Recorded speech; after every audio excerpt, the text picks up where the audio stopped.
بڑا مسئلہ ہے کہ جو ہماری نئی نسل ہے خصوصاً 3 خواتین کے حوالے سے جناب خدیجہ، جناب سیدہ اور جناب زینب صلوات اللہ وسلامہ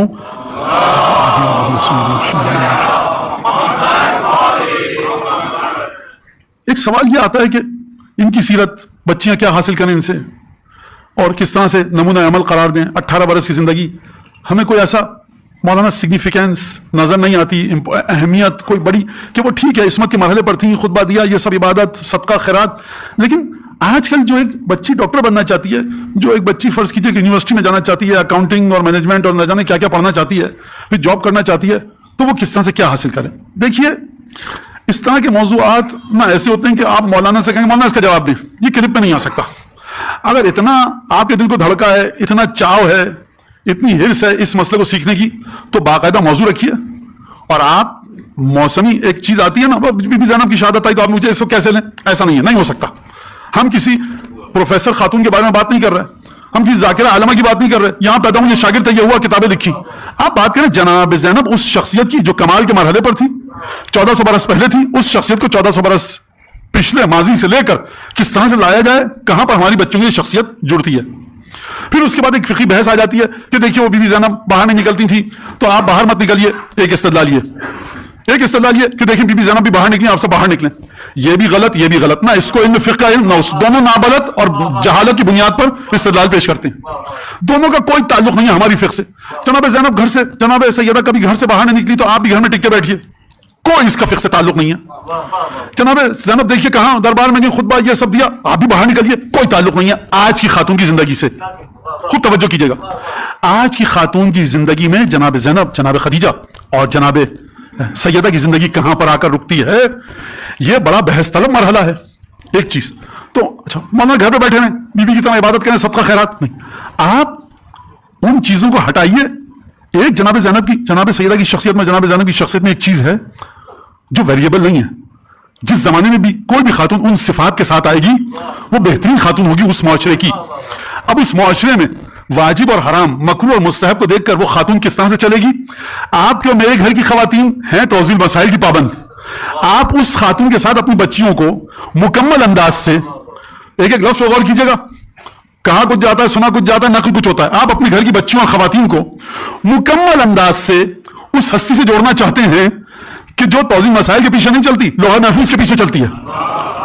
یہ نہیں ہو سکتا. مانیے اس بات کو. کس حد تک آپ کو لینا ہے جناب زینب کی شخصیت، جناب خدیجہ اور جناب، دیکھیے مولانا بی بی خدیجہ تجارت کرتی تھی اور یہ تھا، تو آپ ہمیں بھی چاہیے ہم آگے نکلیں. آپ جناب خدیجہ ہیں. اگر استدلال یہ ہے تو جواب یہ ہے.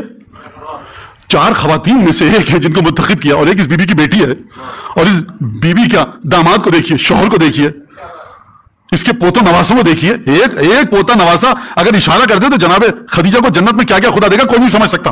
تو آپ تو سمجھیے کہ یہ شہزادیاں کہاں پر ہیں. ایک تو یہ بات. اب آئیے آج کے دور میں دیکھیے خواتین میں، میں یہاں پہ فقہی بحث ہی نہیں کر رہا کیونکہ بہت زیادہ یہ کہا جاتا ہے، پھر یہ تو کوئی فائدہ نہیں اس طرح سے. تو آپ نے بی بی کی شخصیت کو بس منجمد کر کے رکھ دیا ہے. دیکھیے ایک عجیب آج کل کے الفاظ مجھے استعمال کرتے ہوئے ان بیبیوں کے بارے میں اچھا نہیں لگتا، لیکن جو لوگ استعمال کرتے ہیں اس کو نقل کر رہا ہوں. ایک بڑی ڈائنامک شخصیت ہے، ایک بڑی ملٹی ڈائمینشنل شخصیت ہے، ایک کثیر الجہات ہیں اس میں. اور آپ لے کر آئیے، آپ کو جناب زینب کی شخصیت میں جائیے تو اکنامکس بھی ملے گی، پالیٹکس بھی ملے گی، یہ بھی ملے گا. حضور کیوں فضول میں اپنے کو تھکاتے ہیں، ہمارے لیے مشکلات پیدا کرتے ہیں. نہیں ہیں یہ چیزیں. آپ جناب زینب کی شخصیت میں کیوں ڈھونڈنا چاہتے ہیں آج کے دور کی خاتون کی خصوصیات کو؟ یہ خاتون ایک الگ خاتون ہے، سمجھیے اس بات کو. میں مثال تو چھوٹی سی، بھائی دروازہ اس کے گھر کا کھلے گا ہماری مسجد میں. سنا ہے آپ نے مسئلہ؟ میں رکیے ابھی مجھے استدلال پورا. اب آپ ٹائم مشین میں بیٹھ کر چلے جائیں 1400 برس پہلے. آپ نے کیمرہ لیا اور بڑی ہائی ڈیفینیشن کا پکسلز، پتہ نہیں کیا، بچوں کو مجھ سے زیادہ پتا ہے، میں اتنا پڑھا لکھا آدمی نہیں ہوں، آپ سے سنا ہے یہ پکسلز اور کیا، اور مائکروسکوپ اور میگنیفائنگ گلاس اور کیا کیا. آپ نے اس دروازے کو دیکھنا شروع کیا، 10-20 دن تک دیکھتے رہے. آپ نے کہا یہ تو نہ برما ٹیک ہے نہ شیشم ہے، یہ تو کھجور کا کوئی درخت ہے مدینے کا، اس میں تو کوئی خصوصیت نہیں ہے. تو یہ کیوں کھلا مسجد میں؟ جہد کو آپ گم کر گئے ہیں. اس وجہ سے نہیں کہ اس میں ہیرے جواہرات جڑے ہوئے ہیں، اس وجہ سے نہیں کہ برما ٹیک ہے، اخروٹ کی لکڑی ہے، شیشم ہے. یہ مسئلہ دوسرا ہے. گئے تھے وہ جناب موسیٰ کی قوم سے تعلق رکھنے والے، سیدہ کو بلاؤ، جب آئیں گی اپنے بوسیدہ لباس میں تو خوب رسوائی کا سامان ہوگا. جہد دوسری ہے ان واقعات کی. یہ آپ کو چیزیں بتا کر معصوم کہیں اور لے کے جانا چاہتے ہیں، آپ کہیں اور جا رہے ہیں. غور فرما رہے ہیں آپ؟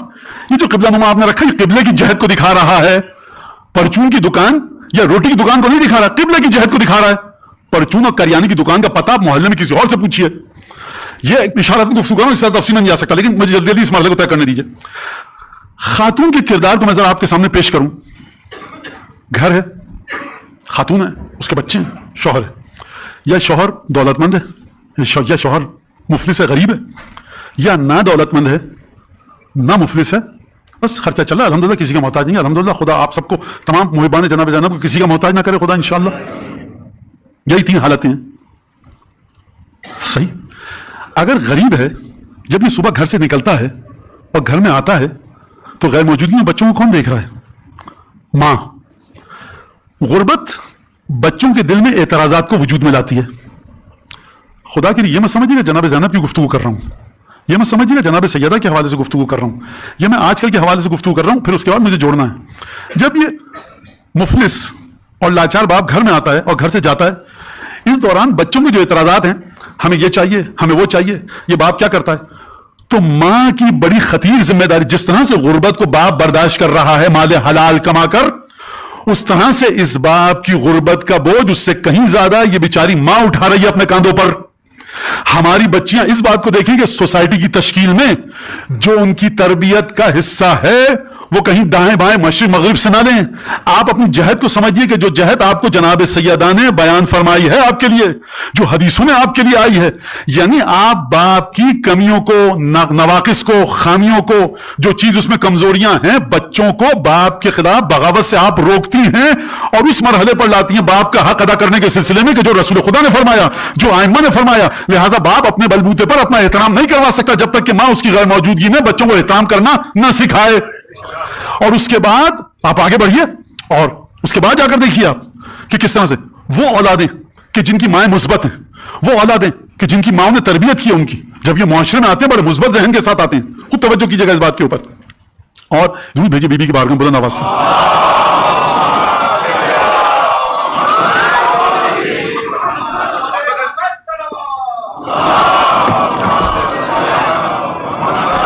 شکریہ جزاک. لہٰذا آپ اس بات کو دیکھیے, یہ کردار ہے آپ کا کہ جو آپ کو احادیث اور روایت میں ملا. مولانا نوکری نہ کریں, باہر نہ جائیں, ہم وہ بالکل جائیے, بالکل کسی نے نہیں کہا نہیں. آپ کے مراجع تقلید جب بھی آپ جاتے ہیں قافلہ لے کر آپ بتاتے ہیں ہم کو, اور یہ ہم نے خود بالمشافہ سنا ہوا ہے آپ کے مراجع سے, آپ کے مرجع تقلید سے. بالکل جائیے, لیکن ایک فریم ہے اس کے اندر آپ کو رہنا ہے. تو باپ اگر مفلس ہے, اس کی مفلسی کا بوجھ بیوی اٹھا رہی ہے. کس طرح سے؟ وہ بچے صبح اٹھتے ہیں, ماں کا مسکراتا ہوا چہرہ دیکھ کے ناشتہ ملتا ہے. اسکول سے جب آتے ہیں ماں ان کا استقبال کرتی ہے, اپنے ہاتھ سے کھانا دیتی ہے. پھر اس کے بعد رات کو کھانا اپنے ہاتھ سے دیتی ہے. جو باپ کی موجودگی میں جتنے دکھ درد ہیں ان کے سنتی ہے, سمجھتی ہے, اور باپ کو منتقل نہیں کرتی, مناسب انداز سے منتقل کرتی ہے. یہ باپ سے زیادہ بوجھ اٹھا رہی ہے گھر کا. یہ شخصیت آپ کو سمجھا کر گئی ہیں آپ کی شہزادیاں. ایک چیز یہ وہ نہیں کہ اب دیکھیے, یہ میں اس طرف نہیں جانا چاہ رہا کہ نوکری خواتین کو کرنی چاہیے نہیں کرنی چاہیے. یہ مسئلہ ہے آپ کے مرجع تقلید کا, آپ کے شوہر کا, آپ کے باپ کا اور آپ کے والد کا. اس کا ہمارے ممبر سے اس طرح سے کوئی تعلق نہیں ہے. سمجھیے اپنے حالات کو اور اس کے مطابق دیکھیے. اور وہ مائیں جو بہت زیادہ گھر میں اپنا وقت نہ دے پائیں, ان کے بچوں کے جب سوالات آتے ہیں ہمارے سامنے مولاناؤں کے, تو ہم سمجھ جاتے ہیں کہ یا اس کی ماں اس کو پورا وقت نہیں دے پا رہی ہے یا باپ وقت نہیں دے پا رہا. اس کا مطلب یہ کہ جو آپ نے ماں کے بارے میں یہ کہا کہ مولانا آپ کے مذہب نے, دین نے, معصومین نے, یہ مراجع نے عورت کو گھر میں مقید کر دیا ہے, کسی کام کا نہیں چھوڑا, بچہ پالنے والی ایک طرح سے مشین بنا دیا. آپ نے ایک بہترین مقولے کو ایک بالا ترین مقولے کے ساتھ ملا دیا. یہ بچہ پالنے والی مشین نہیں ہے, یہ سوسائٹی کی دیوار میں گھر میں جو 3 یا 4 بچے ان کی تربیت کر رہی ہے. خوب توجہ کیجیے گا. جو ماں رحمدل تھی, جب اس کا بیٹا دنیا میں کسی کمپنی میں, کسی پولیس میں, فوج میں, بیوروکریسی میں, کہیں پر بھی جاتا ہے, بڑے دیکھ بھال کر کے چیزوں کو چلاتا ہے.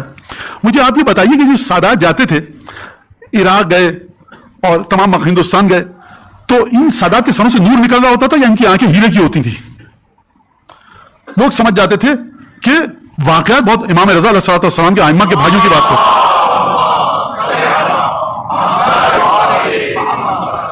عبداللہ بن جعفر طیار واقعہ آپ کے سامنے ہے.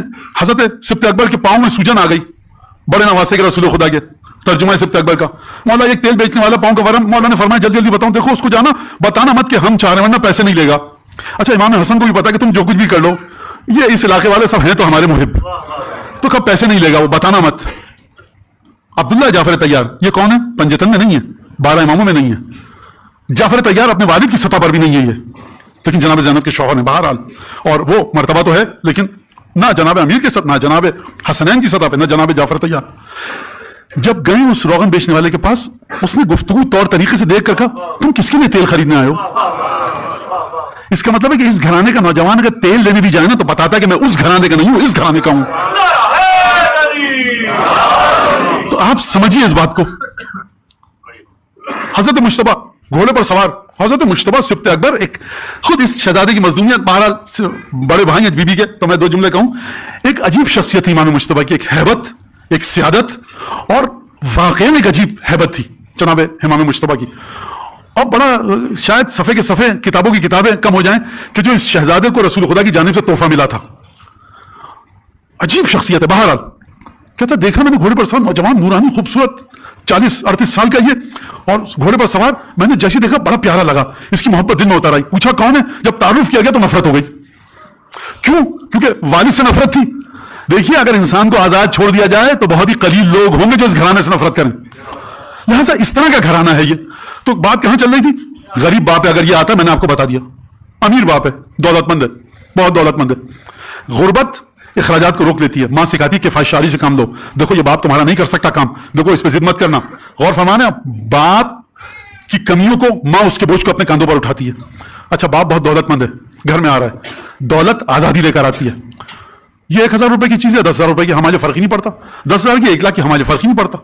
تو پھر اس کے بعد ماں اخراجات اور ان وسائل کو, ان ریسورسز کو استعمال کرنے کا طریقہ سکھلاتی ہے کہ بچے مغرور و متکبر نہ ہوں. یعنی اس صورت میں بھی ماں تربیت کرتی ہے, اس صورت میں بھی ماں تربیت کرتی ہے.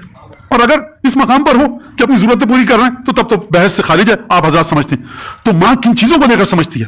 آپ دیکھیے جناب ام البنین, جناب ام لیلہ, ایک روایت کے مطابق کربلا میں نہیں تھی, بعض نے کہا جناب ام لیلہ کربلا میں تھی. کوئی بحث نہیں ہے اس میں, اختلافات ہے. ولادت کی تاریخ میں اختلافات ہے, آپ کے آقا اور مولا کی شہادتوں میں اختلاف ہے. تو یہ اس گھرانے کی مظلومیت ہے, اس میں پریشان مت ہو جائیے کہ مولانا نہیں تھی, کچھ نے کہا تھی, کچھ نے کہا نہیں تھی. اس میں کیا بات ہے بڑی؟ کچھ نے کہا 2 دفعہ ذوالجناح مولانا نے تبدیل کیا, کہیں بھی لکھا 7 دفعہ, جو آپ کے سامنے واقعہ 2 محرم کو. تو مجھے یہ بتائیے کہ امام صادق جو آپ کو ایک فارمولہ دے کے جا رہے ہیں, جو ہم اہل بیت کی محبت کی ٹھنڈک کو اپنے دل میں پائے, وہ اپنی ماں کے لیے دعا کریں. مجھے بتائیے جناب علی اکبر ام لیلہ کے لیے کتنی دعائیں کرتے ہوں گے, جناب ابو الفضل عباس جناب ام البنین کے لیے کتنی دعائیں کرتے ہوں گے. مانا یہ ہمارے لیے نہیں سرکار, یہ محبت اہل بیت میں قرار پایا ہے. لہٰذا اگر میں آپ کی خدمت میں کہوں کہ یہ جو نوجوان خوبرو علی اکبر میدان کی طرف گیا ہے, اگر خون طیب و طاہر حسین ابن علی کا موجود ہے تو وہ ماں کون تھی جس نے اس طرح سے علی اکبر کو حسین کو تحفے میں دیا؟ اگر حضرت ابو الفضل کی عباس کی رگوں میں جناب امیر مومنین کا طیب و طاہر خون ہے تو وہ ماں کون تھی؟ خود توجہ کے ساتھ اس بات کو سنیے گا. تو وہ ماں کون تھی کہ جس نے, اب برصغیر کی زبان میں بات کروں توہین نہیں ہوگی سمجھانے کے لیے, سوکن ہونے کے باوجود جناب امیر کی پوری توجہ ہے حسن اور حسین پر. اس وجہ سے نہیں کہ بے عدالتی ہے, اس وجہ سے کہ حکم رسول خدا کے سب سے زیادہ حسین اور حسن سے محبت کرو. کیا ماں ہوگی کہ جس نے سوکن ہونے کے باوجود, اب دیکھیے مجھے سطح پر آنے دیجیے, مجھے سمجھانے دیجیے, کہ جس نے اپنے بیٹے سے یہ نہیں کہا کہ تم میں کیا کمی ہے, خوبصورتی قمر بنی ہاشم, ان کس مقام پر والی. تو یہ تمام خاندانوں میں بعد کے بعض بنو ہوا یہ کہ جنگیں اسی پر ہوتی رہیں کہ میرا بیٹا آگے بڑھے یا اس بیوی کا بیٹا آگے بڑھے. یہاں پر یہ خاتون طہارت کی اس منزل پر ہے کہ فنا کروا دیا اپنے بیٹوں کو. لہٰذا ابو الفضل عباس کو جو علم ملا ہے یہ صرف طہارت خون جناب امیر نہیں ہے, صلابت شیر ام البنین بھی شامل ہے. شریع فرات میں جو ابو الفضل عباس نے گھوڑا اپنا نہر میں اتارا ہے اور پانی لے کر بنے ہیں اور اپنے بازو کو قلم کروایا ہے, یہ ام البنین کی تربیت کا نتیجہ ہے. یہ جو جناب ہے صلوات تو بھیجیے مولا کی بارگاہ میں.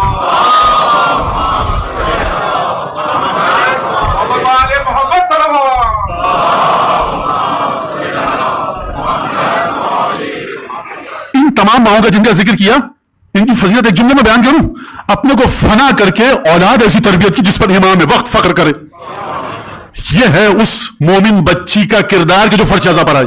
ام البنین کربلا میں نہیں تھی, اگر میں آپ سے کہوں تھی کیسے تھی, ابو الفضل عباس کے وجود کی نورانیت شیر طیب و طاہر ام البنین کی تاثیر ہے.